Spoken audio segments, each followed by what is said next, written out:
Buenas noches a todas y a todos.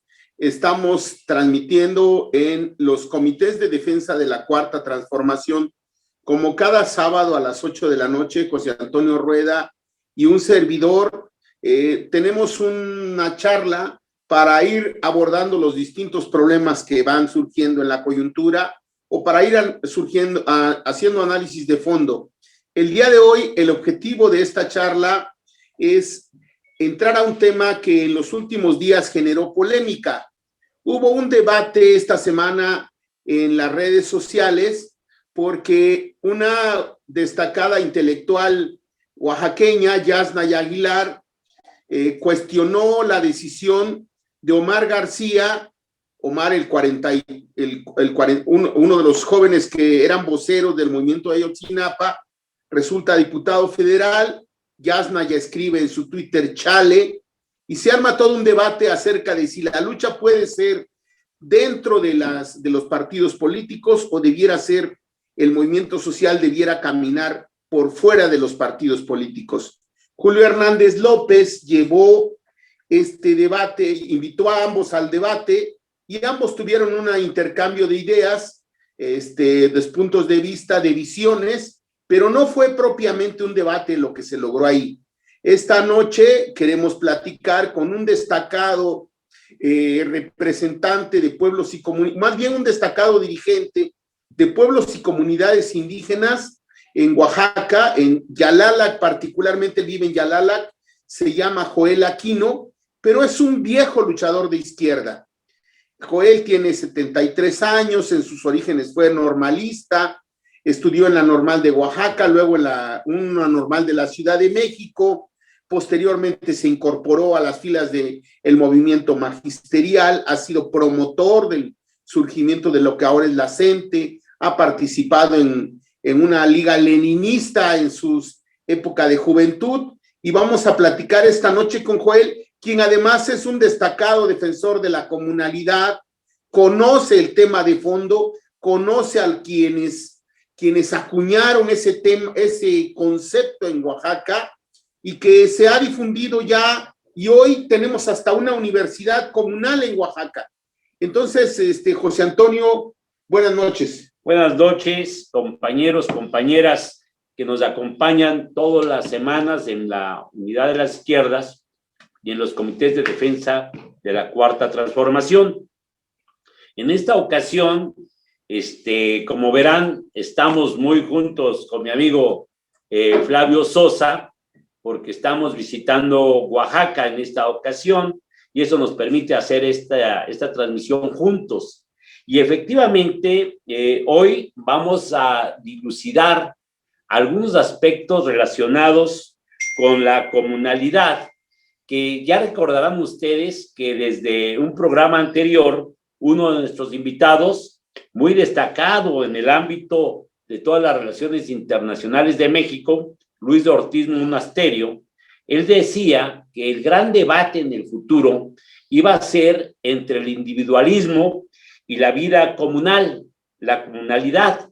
Y en ese sentido, esto lo relaciona Flavio muy adecuadamente con otra cuestión que tiene que ver, aunque no necesariamente estarían en el mismo camino, que es debate de Omar García y de Yasma respecto al movimiento social y el movimiento partidario.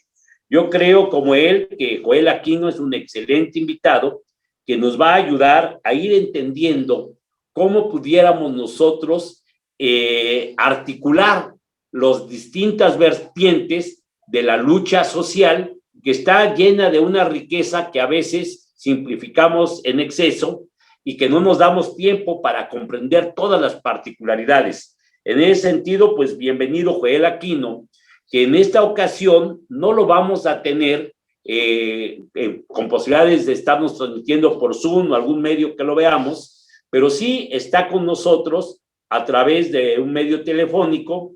Entonces vamos a estarle haciendo preguntas y respuestas por medio telefónico, y en ese sentido, pues creo que Flavio podría iniciar la charla con nuestro amigo Joel Aquino.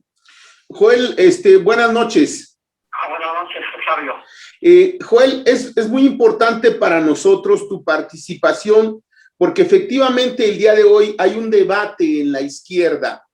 La llamada cuarta transformación excluye a los movimientos sociales, debiera nutrirse de los movimientos sociales. La vía de la cuarta transformación es una vía paralela a la vía comunitaria. La comunalidad choca con la visión de los partidos. ¿Tú cómo la ves? ¿Cómo podríamos iniciar esta conversación desde tu punto de vista, Joel? Bueno, viene desde los años 70, que las corrientes de izquierda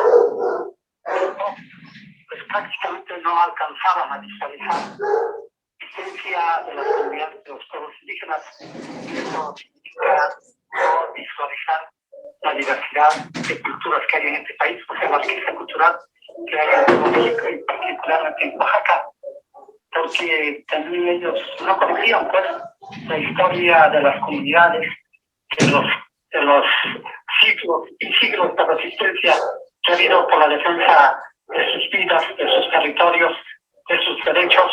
Simplemente aquí en la Sierra Norte, pues es un conjunto de comunidades que antes de la independencia participaron en la resistencia, después en la reforma, en la época de la revolución y posterior a la revolución. Entonces, ahí es donde precisamente se alcanza a ver en la actualidad las comunidades están en permanente resistencia de diversas maneras, y eso es precisamente lo que no alcanza a asimilar las corrientes de izquierda en Oaxaca y en el país entero. Joel, perdón que te interrumpa. ¿Podrías de manera muy breve ubicar cómo han resistido o cómo han participado las comunidades indígenas en independencia, reforma y revolución? ¿O cuál ha sido la relación comunidades, independencia, comunidades, reforma y comunidades, revolución?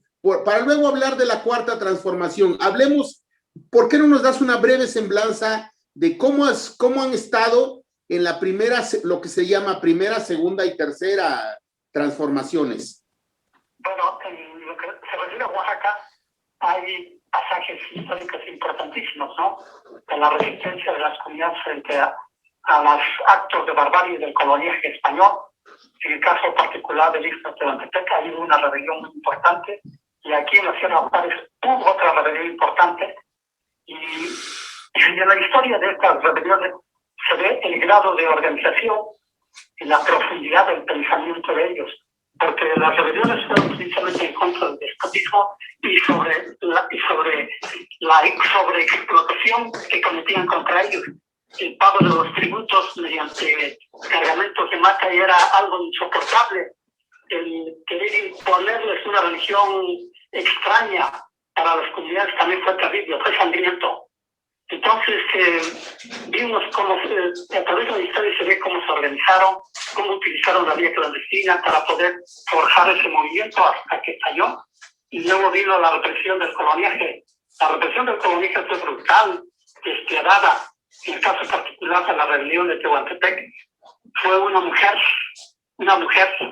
la que prendió fuego al portón de la casa del alcalde mayor, y fue un hombre el que lanzó la piedra en la plaza para romperle la cabeza. Era tanta la indignación, tanto el odio, y prendieron fuego. ¿Y cuál fue la condena para esa mujer cuando lograron capturarla? Quemarle el cabello con brasa ardiente. La mujer no pronunció un solo quejito. y terminaron cortándole las extremidades y colocar la cabeza a la orilla del camino.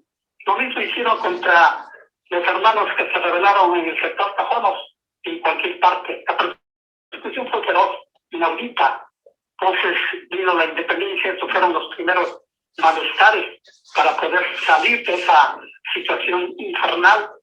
En la época de la independencia hubo hombres que participaron, en la época de la reforma no se diga, con la participación del licenciado Benito Juárez, y posteriormente durante la revolución surgió el movimiento soberanista en Oaxaca, que no fue derrotado militarmente, y entregaron, y el gobierno se entregó el estado de Oaxaca en manos de los soberanistas.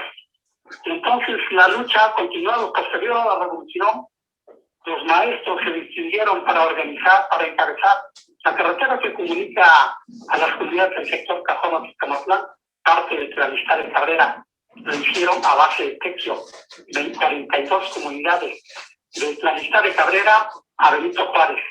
Tardaron muchos años. Y de Cosimolo y Sayalala tardaron 12 años.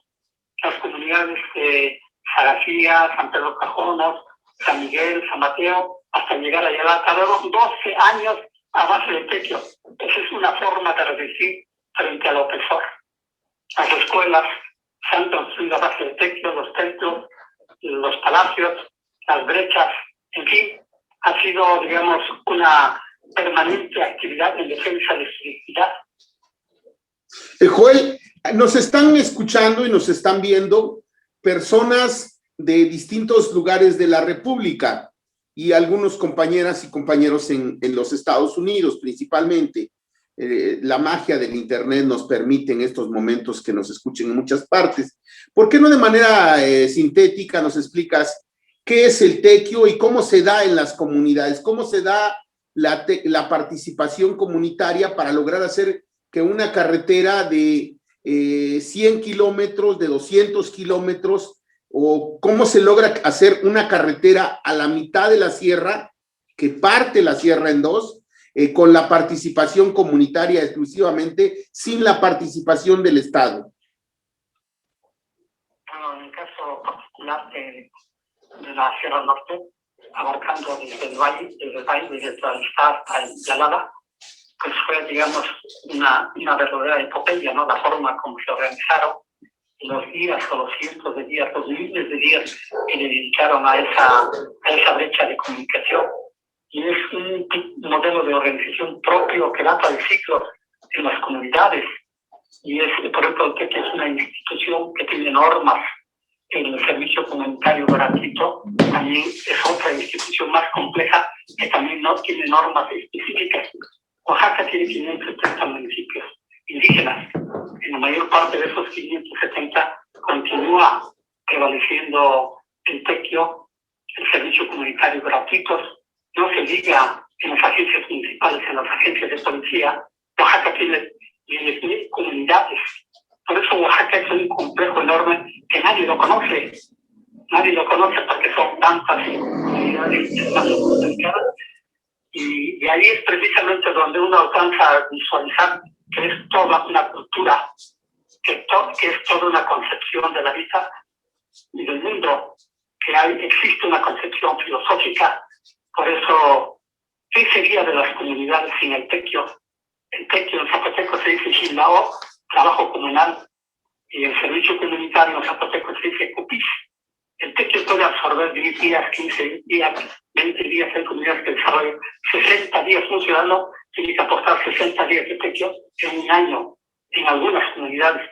En el caso particular de Yalala, antes eran 15, se redujo, y en otras continúan siendo 10.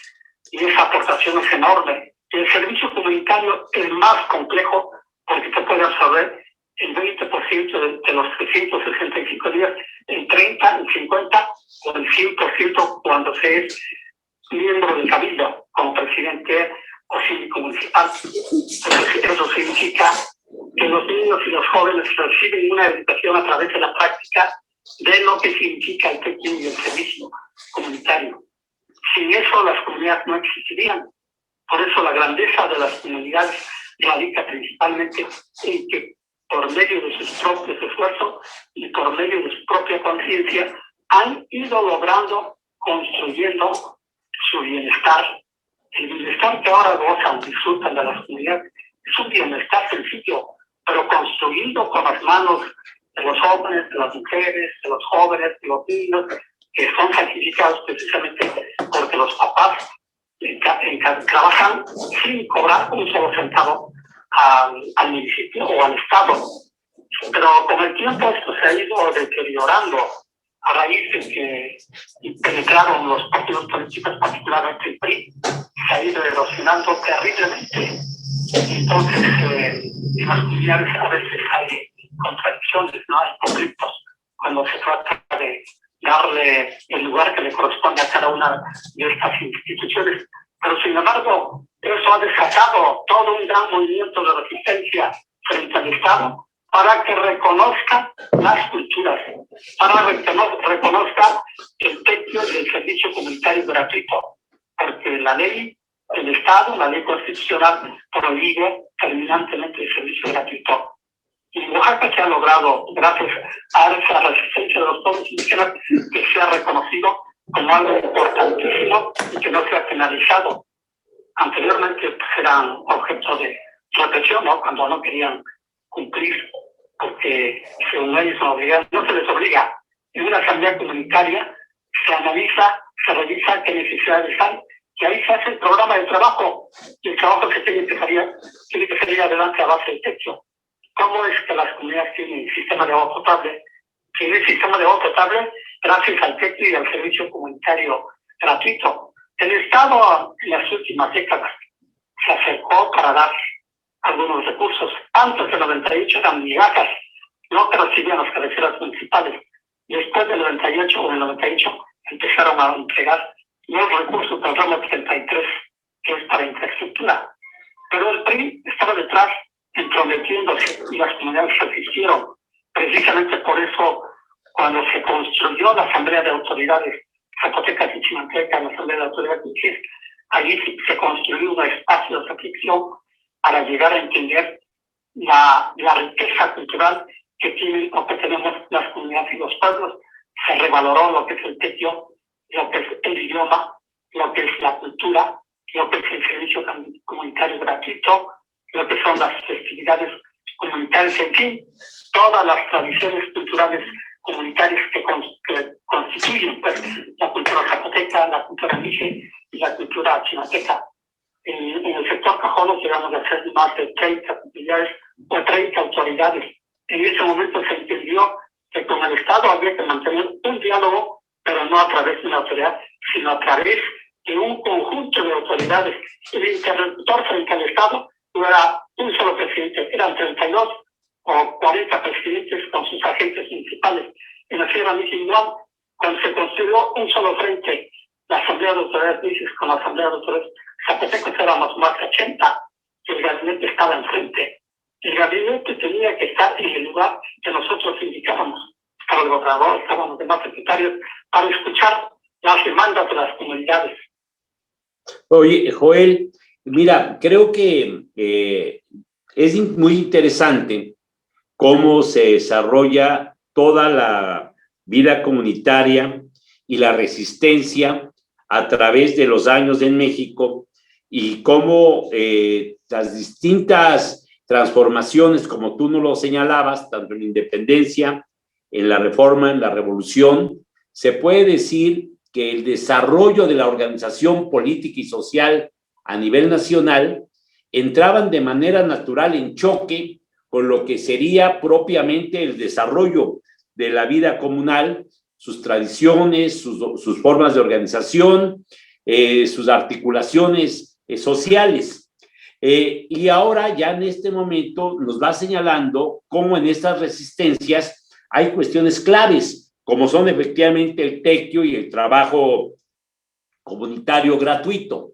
Pero yo te preguntaría, frente a este concepto de la cuarta transformación que hoy se impulsa en el gobierno de Andrés Manuel López Obrador, ¿cuáles serían los retos? ¿Cuáles serían las oportunidades? ¿Y qué creen ustedes? ¿Cuáles serían los ejes de una posible, por decirlo de esta manera, vida potenciada? O podríamos decir un rescate de todo lo que sería la cultura de la comunidad, el respeto a la comunidad y el desarrollo de una visión que viniera a integrar de mejor manera una cuarta transformación que no entra en choque o que no debiera de entrar en choque con toda la vida comunal. Hay aspectos que serían interesantes ver cómo los visualizan o cómo se visualizan. Por ejemplo, nosotros entendemos que en Oaxaca buena parte de las carreteras estas que se están haciendo, estos caminos hacia las cabeceras, estos caminos artesanales, funcionan en mucho en base también a rescatar por lo menos en algún sentido el tequio de los distintos, las distintas comunidades donde atraviesan estos caminos. Pero entendemos que esto no es solamente eso, ¿no? Sino que hay toda una serie de reivindicaciones y de rescates que pudieran hacerse a la luz de esta propuesta. ¿Tú cómo ves? ¿Estamos realmente avanzando en ese sentido o simplemente son aspectos aislados o qué debiéramos hacer para poder pensar en que se recobra la fuerza de la comunidad y se recobran las posibilidades de empezar a pensar en perspectivas mucho más amplias, más ambiciosas? Bueno, ese es un tema sumamente interesante porque cuando tuvimos un encuentro con Miguel López Obrador, actual presidente de México, en Guelatao, la primera demanda fue sentarse a dialogar con él, las comunidades, los representantes de las comunidades de la Sierra Norte, para que él escuche de viva voz cuáles consideramos que son los problemas más importantes de las comunidades y explicar el grado de opresión del Estado frente a las comunidades, la sistemática violación de los derechos humanos de los pueblos. En fin, el punto de partida tenía que haber sido un diálogo. Sin embargo, a pesar de que se comprometió, no se pudo llevar a cabo por diferentes circunstancias y seguimos esperando que se dé ese diálogo, pero directamente con las comunidades, no con intermediarios. El INPI podría ser, pero no, esa es una institución del Estado, es una burocracia la que existe allá, es muy difícil. Lo que nosotros alcanzamos a visualizar es que es muy difícil que ellos entiendan lo que es la concepción política, filosófica de los pueblos indígenas en México. ¿Por qué? Porque algunos militaron probablemente en la izquierda o militan en la izquierda, otros no han militado, y sí, el desconocimiento de la historia es terrible. Y por eso es que lo que urge en este momento es el diálogo para que sepan de viva voz qué es lo que queremos y cuáles son nuestros avances y por qué las comunidades y los pueblos siguen resistiendo. Por ejemplo, en este momento, la comunidad de La Chicap, que es una agencia municipal, lleva 5 días de haber tomado la carretera que va para Villata en función de que se respete el derecho constitucional de ellos, que les entreguen los recursos del ramo 33 y 28 que les corresponde. Es una demanda que data desde 1990 y tantos de exigirle a los gobiernos estatales, al gobierno estatal, que entregue los recursos que le corresponden a las comunidades, que haga cuentas de cuántos millones de pesos aportan las comunidades para su propio bienestar y que el Estado mexicano aporte algo equivalente para poder avanzar. Por ejemplo, las agencias principales en este momento tan difícil que vive el país por la pandemia, no tienen casa de salud, no tienen médico, no tienen medicamentos. ¿Con qué se curan? A través de hierbas medicinales. Queda uno sorprendido cuando la gente llega. La última reunión que tuvimos el 9 de agosto en La Chica, eso fue lo que expresaron. Está sin medicamentos, sin médico y sin casa de salud. Las cabeceras municipales sí tienen una unidad médica rural, un médico, una enfermera, pero no especializados para enfrentar una situación tan compleja como la que estamos viviendo. Y en lo que se refiere a educación, las aulas escolares se han hecho a base de tequio y el mismo presidente de la República lo reconoció en Guelatao en el mes de mayo. El Estado no ha hecho nada. Lo que tienen las comunidades de obras públicas para administrar se ha hecho con tequio y con servicio comunitario. Y eso es precisamente lo que no entienden los gobernantes de Oaxaca. Los gobernantes de Oaxaca se distinguen por el rechazo, el desprecio que sienten por los pueblos indígenas. Hay un marcado racismo en todos los gobiernos que han pasado. Si quisiéramos hacer una historia de Manuel Salas Pequino en general hasta llegar con Murat, ahí se revela el desprecio, lo difícil que es tratar con las autoridades estatales, desde luego que a través de los empleados que tienen las diferentes dependencias, no hay la conciencia mínima de lo que significa la dignidad de los pueblos. Entonces, ese es un asunto que urge, porque la cuarta transformación no podrá avanzar sin la participación de los pueblos indígenas, no solamente de Oaxaca, sino de todo el país. Y una de las demandas más importantes es la defensa del territorio que contiene los bienes naturales, la defensa del maíz, que no es un asunto que le corresponde nada más a México, es un asunto de carácter continental, porque en la defensa del maíz se lucha por la autosuficiencia alimentaria, y en la lucha por la autosuficiencia va encaminado a la soberanía alimentaria de carácter nacional, y es un asunto de carácter mundial, porque la salud de las comunidades, de los habitantes de las ciudades, está mala porque consumen una cantidad de alimentos contaminados. En las comunidades todos se consumen alimentos sanos, pero hay un bombardeo de las empresas capitalistas que controlan los alimentos hasta el último rincón del estado de Oaxaca. Llega la comida chatarra y no hay una ley que lo frene. El presidente de la República ha llamado, a que se deje, que se haga a un lado ese tipo de alimentos, pero eso solamente se logra. Joel, hay intentos de diálogo, hay intentos de acercamiento, hay programas sociales que pretenden o que buscan llegar a las comunidades. Esto no es suficiente. Por ejemplo, el programa Sembrando Vida, ¿qué impacto tiene en las comunidades desde tu punto de vista? La pavimentación a cabeceras, ¿no es un mecanismo de acercamiento de la cuarta transformación? ¿Es suficiente? ¿Qué más necesitamos? El año pasado se aprobó en el Congreso de Oaxaca una ley que prohíbe el acceso a los niños a la comida chatarra. Y el día de ayer se acaba de prohibir el glifosato. Una cosa es efectivamente la ley en Oaxaca.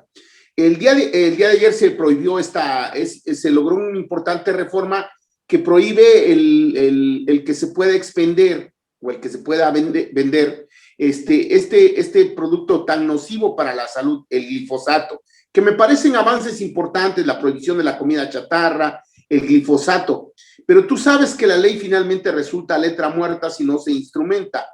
Bueno, hay algunos intentos, la cuarta transformación está planteando una serie de programas, una serie de políticas que pretenden ser cercanas a las comunidades indígenas, a pueblos y comunidades indígenas. ¿Son suficientes? ¿Cómo las ves tú desde el corazón de la sierra? Bueno, qué bueno que me aclaras esa cuestión, porque es algo muy importante, ¿no?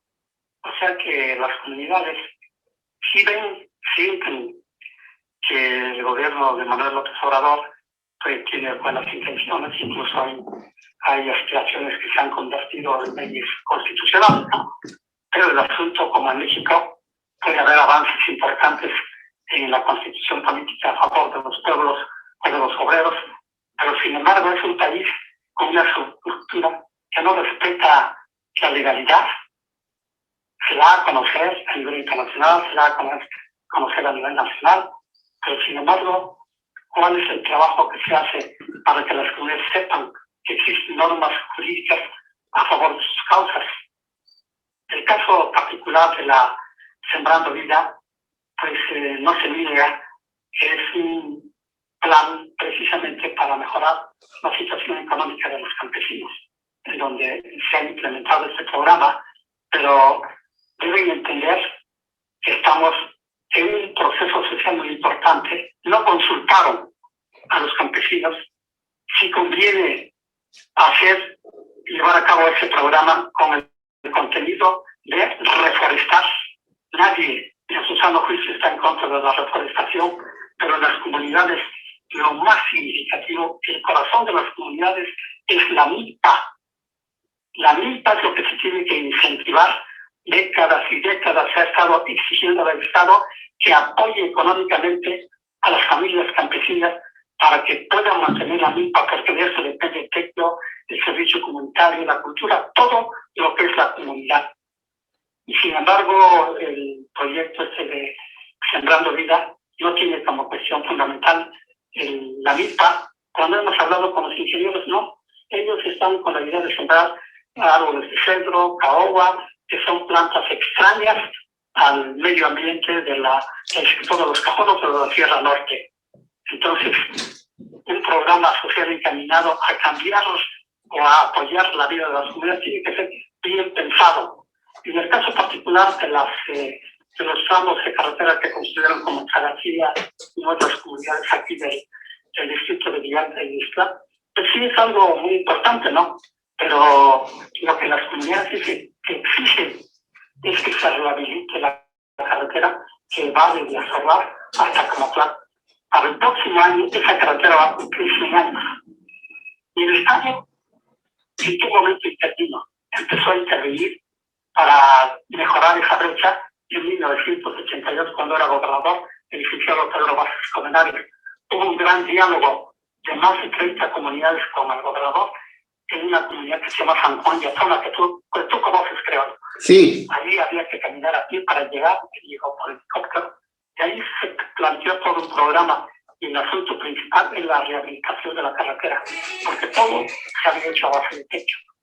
Entonces, ese es el tipo de diálogo que se necesita.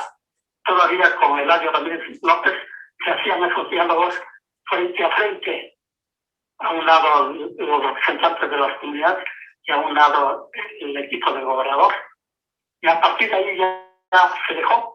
En estos momentos estamos peor con Murat.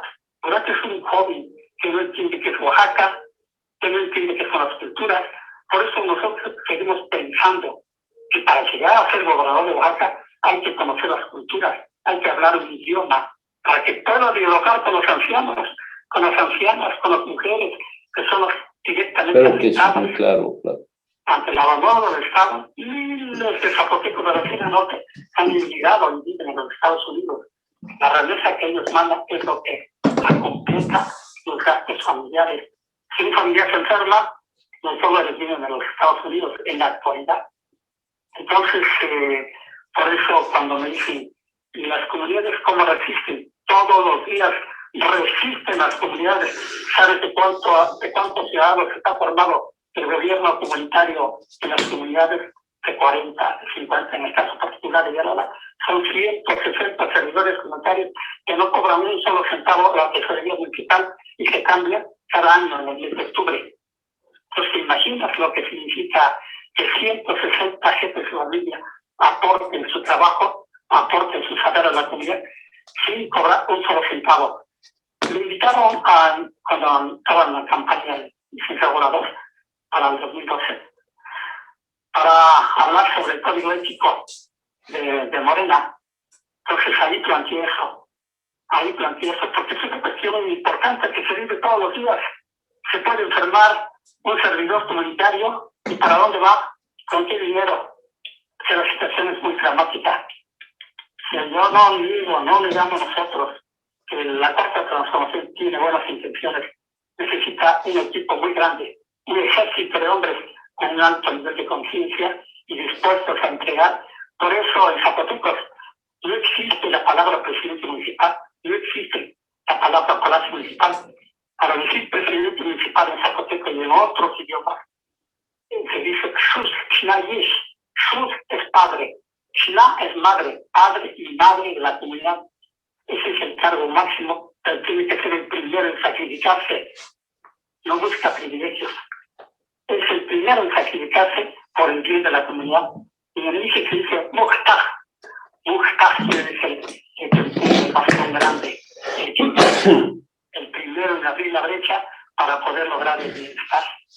Entonces son concepciones políticas y filosóficas diferentes que incluso el izquierda no alcanzan a entenderlo. Morena tiene que sufrir una transformación muy grande, tiene que hacerse un trabajo de educación política, de educación filosófica, para que entiendan los dirigentes medios y los dirigentes superiores. Pues. Entonces la tarea es muy compleja, hay demasiado que hacer.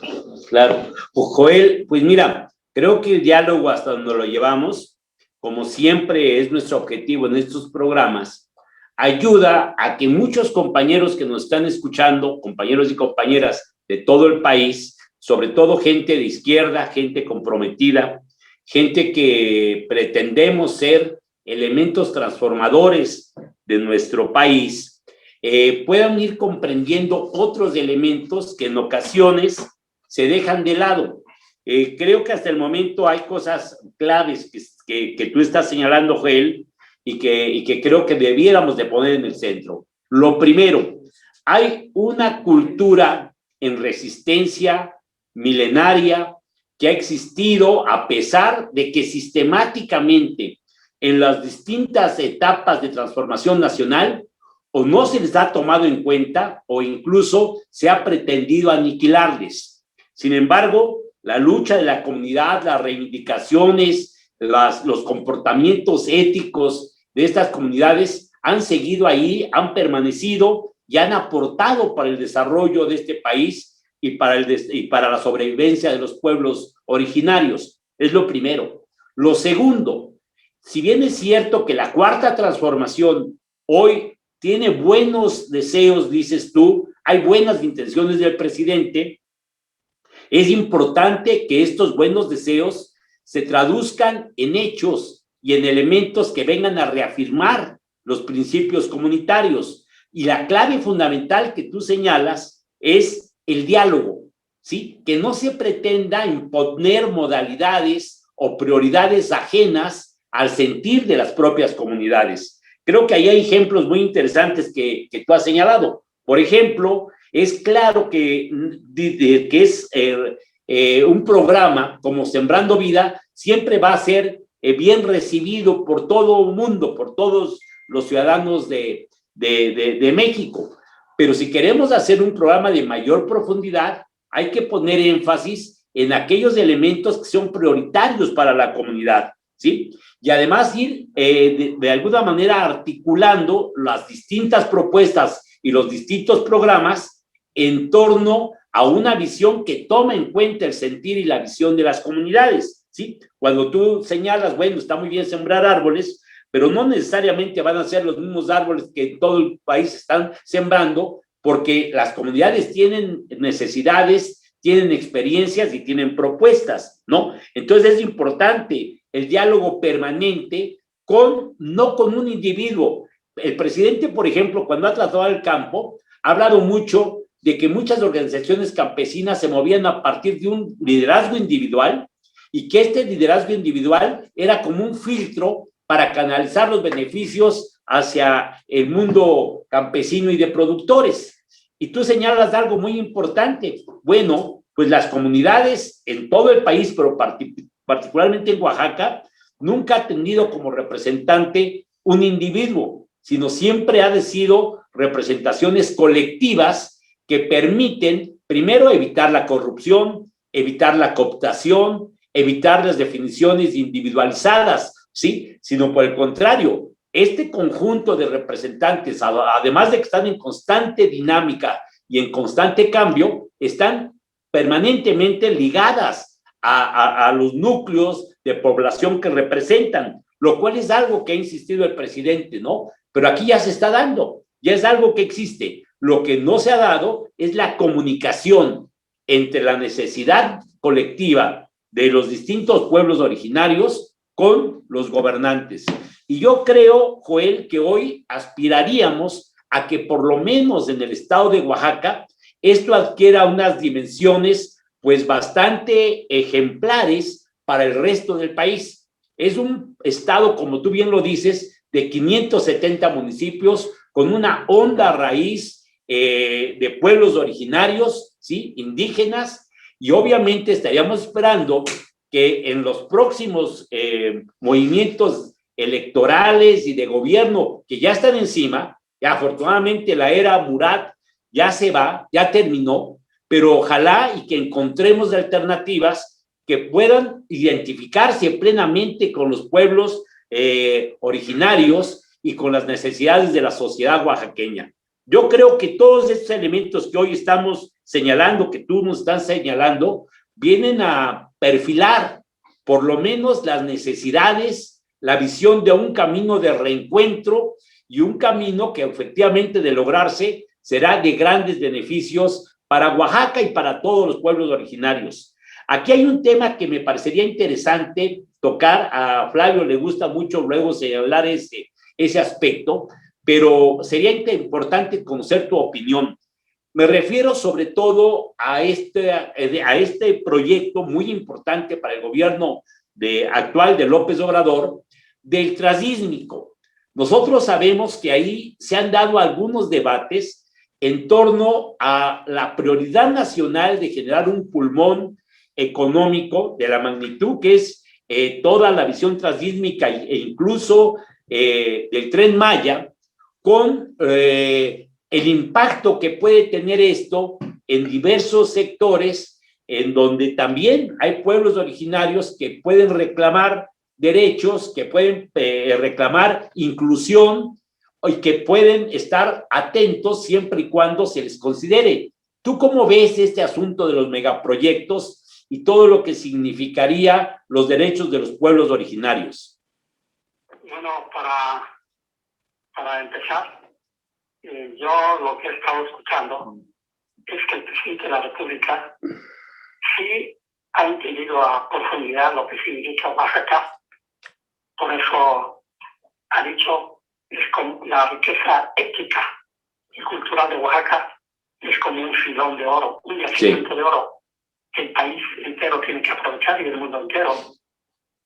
Ahora, eso es importantísimo porque eso es lo que ha permitido que las comunidades estén de pie en este momento. En otras condiciones ya hubiéramos desaparecido. Y hay comunidades que están próximas a desaparecer precisamente porque la modernidad ataca directo a las raíces de las comunidades. Es como la educación. La educación, visto a simple vista, piensa uno que es la vía para el mejoramiento, pero sí tenemos que pensar qué modelo de educación, si la educación que imparte el Estado va encaminado a fortalecer y a mejorar las condiciones de vida de las comunidades. No, porque la educación del Estado va a imponer valores individualistas, no valores comunitarios. Para que la Secretaría de Educación Pública llegue a promover eso, pues falta mucho tiempo. Y yo entiendo que en la Secretaría sí hay, digamos, inquietudes por rescatar eso, pero lo que vemos en vivo y a corta distancia en las comunidades es precisamente una corriente de pensamiento a destruir los valores de la vida comunitaria. Y eso sería fatal, porque las comunidades viven en la austeridad. ¿Por qué viven en la austeridad? Porque ellos viven de lo que producen trabajando la tierra. Es cierto, hay una terrible marginación, pero hay comunidades que son capaces de producir sus propios alimentos y tienen vida saludable, tienen baja escolaridad, porque la alta escolaridad, lo que se ha visto, es que va contra las culturas, empezando primero por dejar de hablar el idioma zapoteco. Hablar el idioma zapoteco es un asunto clave. El Mije, el Maya, el Chinateco, el Guave, todos son claves, porque ahí está reflejado, ahí es donde vive la concepción filosófica de los pueblos indígenas. Por eso, si llegan con un programa moderno, sin tomar en cuenta la concepción filosófica o de vida de las comunidades, yo creo que no, eso no va a frustrar. Tiene que ser consultado. Por eso la diferencia en este momento es que en las comunidades hay jóvenes que ya egresaron, que estudiaron en la universidad y quienes tienen doctorado y participan en la vida comunitaria. En algunos casos no, pero vemos que hay solidaridad. Entonces las comunidades, los pueblos tienen la capacidad política de armar sus propios programas de transformación. Cuando son programas impuestos genera descontento. El asunto del territorio, conforme ha ido avanzando el tiempo, hay mayor sensibilidad, hay mayor conocimiento de lo que significa el territorio. En territorios son manantiales, son yacimientos de oro, son árboles, como el caso particular de Oaxaca, es una riqueza genética. Cuando hablamos del maíz, 56 variedades de maíz.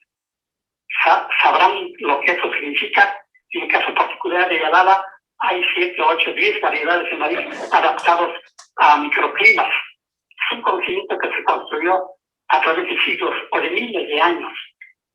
Entonces, las comunidades, no creo que las comunidades quieran ser trabajadores de hoteles de 5 estrellas. Yo lo veo ahora cuando platico, diálogo con ellos. Ellos están arrepentidos de haberse ido a trabajar en los hoteles a Oaxaca. Mejora la situación material, pero pierden el idioma, pierden la cultura, pierden la riqueza cultural, que es lo que le da dignidad a Oaxaca y a todo México. Las grandes obras que ha hecho el Estado, no son los que le dan proyección a México. El metro de la Ciudad de México, pues sí es una obra importantísima, ¿no? Etcétera, etcétera. Pero lo que no tiene, sí, y lo que no tiene, digamos, que no se puede dejar hacer a un lado, son las culturas. Por eso me decía un científico norteamericano, la agricultura moderna apunta hacia la difusión de las culturas. Y las pruebas están en la cantidad de insecticidas y químicos que utilizan para hacer desarrollar las plantas. En Estados Unidos, en California, las tierras que han trabajado por muchos años son tierras ya inservibles. Eso es lo mismo que está pasando en el norte del país. Se está, por ejemplo, una hectárea produce 15, 18 o 10 toneladas de maíz. En una hectárea en la Sierra Norte, acuradamente se producen 2 toneladas o toneladas y media, pero no lo suficiente para sobrevivir. Entonces, cuidado con los proyectos modernos. No tengo idea exacta de qué es el transísmico, por lo tanto, pues somos comunidades directamente afectadas. Démosles gracias a Dios que no entren esos proyectos a la Sierra Norte. La Sierra Norte lo que quiere es una red de carreteras buenas que se pueda transitar de la comunidad a la capital. Decía mi profesor de sexto grado, que a lo mejor ustedes lo conocieron, el profesor Wilfrido Sánchez Contreras, originario de La Chacao, un hombre muy capaz, que toda la vida participó en la lucha de las comunidades. El día que los gringos se apoderen de la Sierra Norte, dice, lo primero que van a hacer es una red de carretera moderna y lo van a convertir en un centro turístico. Y es probable que se dé eso si es que las comunidades dejan de resistir. La valla más grande para que penetren son las comunidades. Por eso hay una resistencia muy grande hacia la explotación minera. Hay como 56 concesiones mineras en la Sierra Norte que abarca 72.000 hectáreas, sin conocimiento, sin el permiso de las comunidades. Entonces, las comunidades están obligadas para poder sobrevivir, defender al máximo el territorio y todos los bienes naturales que existen en ella. Joel. Lo que se necesita es que haya un trato digno. Por eso le decía a uno de los gobernadores cuando el levantamiento zapatista, la pobreza se soporta, pero lo que no se soporta es la humillación de la injusticia. Se soporta porque la gente sabe cómo sobrevivir, vive en la austeridad y eso ha permitido sobrevivir. Pero lo que no se soporta son las injusticias a través de las instituciones encargadas de esta justicia. Joel, te decía, yo quiero cerrar, ya estamos casi por terminar el programa, es interesantísimo charlar contigo, esperemos que nos des la oportunidad en otro programa, ponernos de acuerdo el día que vengas a Oaxaca, un día que vengas a Oaxaca, y hacer un enlace vía Zoom, grabar un programa para que participemos de una manera más directa. Nos gustaría tener tu imagen, compartir tu idea, seguir compartiendo tus ideas. Yo quisiera cerrar para convocarte a una reflexión final con una frase de un presidente checo que se llama Václav Havel, un escritor que llegó a ser presidente de la República Checa después de que se dividió. Originalmente era Checoslovaquia, tú te has de acordar. Después hubo con la caída del muro de Berlín se movió la geografía de esos países y se convirtió en República Checa. Cuando Carlos Salinas de Gortari firma el Tratado de Libre Comercio con Estados Unidos, Canadá, Václav Havel parecía que estaba asesorado por Joel Aquino, porque le dice a Carlos Salinas: felicidades por el Tratado de Libre Comercio con Estados Unidos y Canadá, nada más tengan cuidado de no cambiar el oro de sus culturas por los espejos con brillo de la modernidad. Esa fue la felicitación de Václav Havel a Carlos Salinas. El oro de nuestras culturas, Oaxaca es un filón de oro, dice el presidente de la República. Yo te invitaría a que hicieras una breve reflexión final para cerrar este programa. Este programa lo ven en la República Mexicana, compañeros que están construyendo los comités de defensa de la Cuarta Transformación y que estamos tratando de profundizar la Cuarta Transformación, de buscar que tenga una perspectiva de izquierda. ¿Cuál sería tu mensaje final para los compañeras y compañeros que nos escuchan, que nos ven en distintos estados de la República y en alguna parte de la Unión Americana? En primer lugar, hacer una aclaración. Las comunidades de la Sierra Norte han apoyado y siguen apoyando el proyecto que hizo López Obrador. En la primera campaña para llegar a ser presidente apoyaron decididamente, en la segunda y en esta tercera que logramos llegar a la presidencia de la República, las comunidades fueron muy importantes y siguen viviendo con una gran simpatía, ¿no? Y se votó y se seguirá votando a favor de esa causa, para que no vayan a entender que es en contra de este proyecto. Lo único que pedimos es que exista este diálogo permanente entre el gobierno y las comunidades. Ahora, respecto a la situación de Oaxaca, como decía el escritor zapoteco Andrés Enestrosa, en Oaxaca existe una riqueza cultural inmensa, pero también existe una terrible pobreza. Entonces, el asunto clave en este momento, ¿cómo es posible? ¿Con qué proyecto será posible disminuir el grado de esa pobreza y seguir manteniendo viva esas culturas? Porque eso es precisamente lo que le da grandeza a México. Los proyectos modernos han fracasado y han ido en contra de la humanidad. En el caso particular, el plan que encabezó Carlos Salinas de Gortari con Estados Unidos sirvió precisamente para que México perdiera su soberanía alimentaria, para que las comunidades perdieran su capacidad de autosuficiencia alimentaria y en consecuencia llevar más pobreza a México y a las comunidades. Eso es lo que hemos visto. Perder el maíz significaría perder el corazón, así como perder el idioma, perder el alma. Por eso Oaxaca hay que pensarlo y repensarlo cuantas veces sea necesario para que los zapotecos, los chimaltecos tengan la capacidad de armar un proyecto político propio, así como se logró el reconocimiento del sistema normativo de los pueblos, que fue una aportación importante al derecho. Eso fue a base de resistencia, a base de sacrificio, a base de compañeros que murieron o que terminaron presos. Por ejemplo, el movimiento triunfante del 2018 es producto de una larga, de muchas etapas de lucha social, de compañeros asesinados, enterrados vivos, miles de presos políticos, pero lo bueno fue que se ha logrado dar el primer paso. Por eso es importante dialogar con los dirigentes de Morena, porque al final de cuentas las comunidades le han dado el apoyo a Morena, y si la dirigencia de Morena no es capaz de dialogar con las comunidades, estamos perdidos. Ellos tienen que saber qué es lo que pasa en las comunidades, qué es lo que sucede, bajo qué bases podemos construir un nuevo proyecto que fortalezca las culturas y que respete la dignidad de las comunidades y de los pueblos.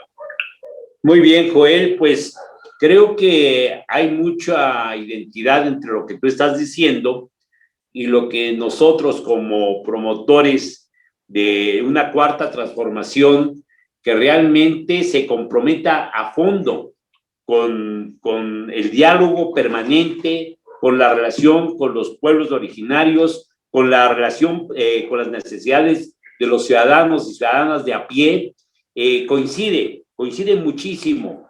Y yo quisiera señalar que este tema de ir a la modernidad sin perder la identidad es muy complejo, porque hay muchas leyes de mercado, hay muchas necesidades sociales que de alguna manera terminan por hacer que muchos propósitos se pierdan en el camino. Por eso, como dice Flavio, Joel, esperamos que este sea un primer encuentro que nos permita otros sucesivos ir esclareciéndonos temas en lo particular y poder enriquecer todo lo que significa el objetivo de la Cuarta Transformación, que como tú bien lo dices, contamos con un presidente que tiene la sensibilidad, la comprensión y que valora enormemente la cultura oaxaqueña, pero esto se tiene que transformar en hechos concretos. Dejamos abierto el canal de comunicación, Joel Aquino, te agradecemos enormemente este momento de diálogo al cual te invito a darle continuidad, y a todos los compañeros y compañeras que nos escuchan, les pedimos permanecer en el canal para poder ahora escuchar a nuestro compañero Armando Bartra, quien una vez más desarmará la política. Gracias y muy buenas noches. Gracias, Joel. Con todo gusto, cuantas veces sea necesario dialogar, está dispuesto a acudir con ustedes.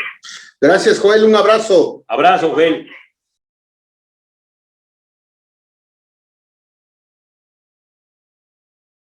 Hola, compañeros, compañeras. Voy a comentar con ustedes algunos temas en estas cápsulas que ya son habituales. Lo que quisiera decirles en esta ocasión es que lo que nos motiva, lo que nos mueve a la gente de izquierda, a la gente justiciera, a la gente libertaria, a la gente progresista, simplemente progresista, es la esperanza. Es la esperanza, no el odio, no la ira, no la cólera, no el coraje, sino la esperanza. Es verdad que a veces nos indigna la injusticia, la opresión, la represión, nos enojan, nos dan coraje. Y esta indignación, este coraje, son legítimos, son justos, son, diría yo, necesarios. Justos y necesarios estos corajes porque ciertamente hay cosas que no pueden dejar de indignarnos. Pero cuidado, porque si nos dejamos llevar por la ira, por la cólera, por el odio, por justificados que estos puedan ser, esto es ya una derrota. Déjenme que explique por qué digo que esto es ya una derrota. Dejarnos llevar por el odio y perder de vista la esperanza es una derrota porque nos pone a la defensiva, obsesionados en saldar cuentas, obsesionados en hacer que los culpables, si hay culpables, paguen por sus culpas. Si hay culpables, y hay culpas, sin duda.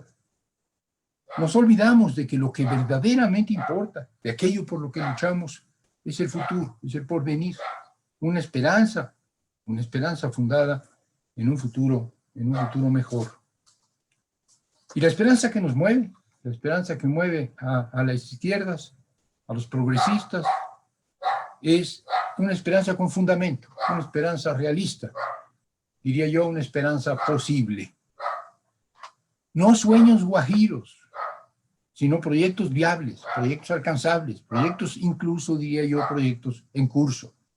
Cuidado, no es que seamos poquiteros, no es que reduzcamos nuestras aspiraciones, no es que queramos poquito para poderlo realizar, no, para nada.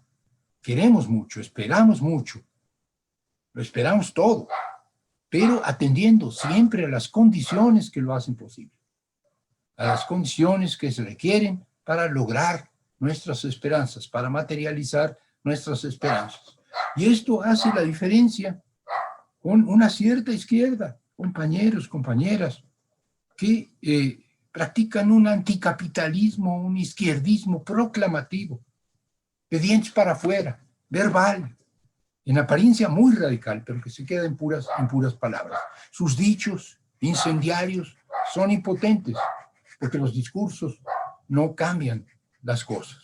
La nuestra es la esperanza, sí, pero la esperanza posible, la esperanza en curso de realización, y esta esperanza en curso de realización, nuestra esperanza es en este momento la cuarta transformación, la transformación progresista, la transformación justiciera, la transformación popular de este país. Esta es la esperanza que nos mueve y nosotros nos movemos por la esperanza. Gracias.